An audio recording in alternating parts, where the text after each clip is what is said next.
All right, today we'll talk about a little bit about an engine rebuild on a Kubota M6950. This is roughly about a 1983-84 model. It's got a V4000-2A four-cylinder engine in it.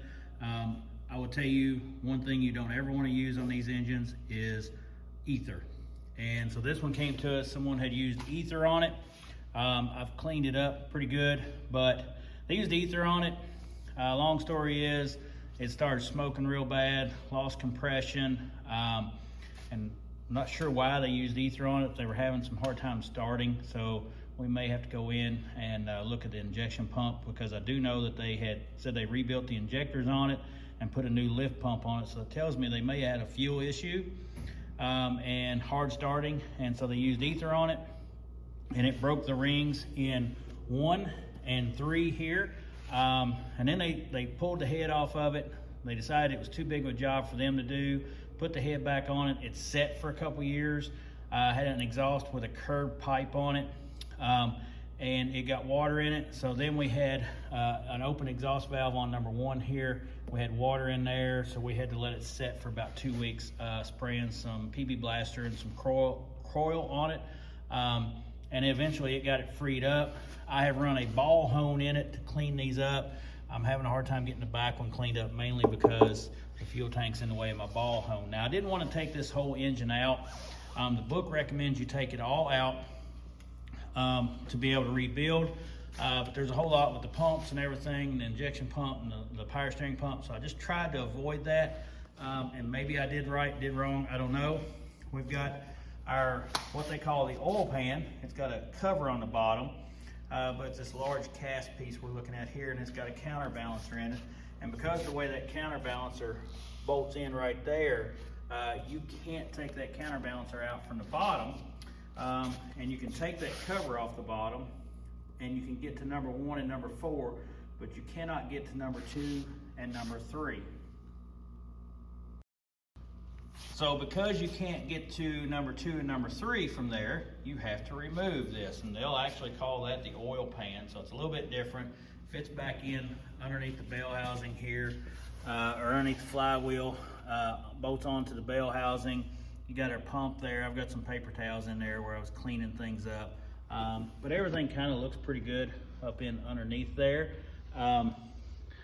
So we had to remove the front end. It's sitting over there. To be able to get that out, and also to be able to get to my front pulley a little better to move it. I will tell you though, on this one, we're going to try to save these sleeves. I have mic'd them, and so far they're micing out good. I mic'd the crank, it's micing out good. So looks like we can save that, put some new pistons, rings in it, new bearings. We're going to check the wear on a few other things over here, but I will tell you that if you order a rebuild kit, number 1, these are dry sleeves. Number 2, which are a little harder to get out than wet sleeves. Number 2, the kit that you order when it comes with the sleeves, it does not have a finished inside. So you actually have to take the whole engine block out, take it to a machine shop, and they're gonna charge you about, I think they told me it was $175 to remove the dry sleeves, insert the new sleeves, and machine them per hole. Okay, so you're getting in quite a bit of an expense when that happens. So we're going to try to save a little money for them by cleaning these sleeves up and doing it this way. So if we look at our pistons here, I've kind of picked around on them. This was number 1. You can see the rust on there. So that was broken before it got the water in there. The top ring came off okay. That middle ring was stuck in there. And then I flaked around in there trying to get the ring off. But you can see what was old and what's new breakage. So that one, and number 3 here, kind of the same way. It didn't have any water in it, but you can see where, you know, the land broke on the piston. So not only the rings, but the land, and that's all due to using wonderful ether on them. And then you can see I've got a few spots on number 1 there. I think that's just a little bit of rust in there, but we're working on getting everything cleaned up. Maybe a little bit of marking.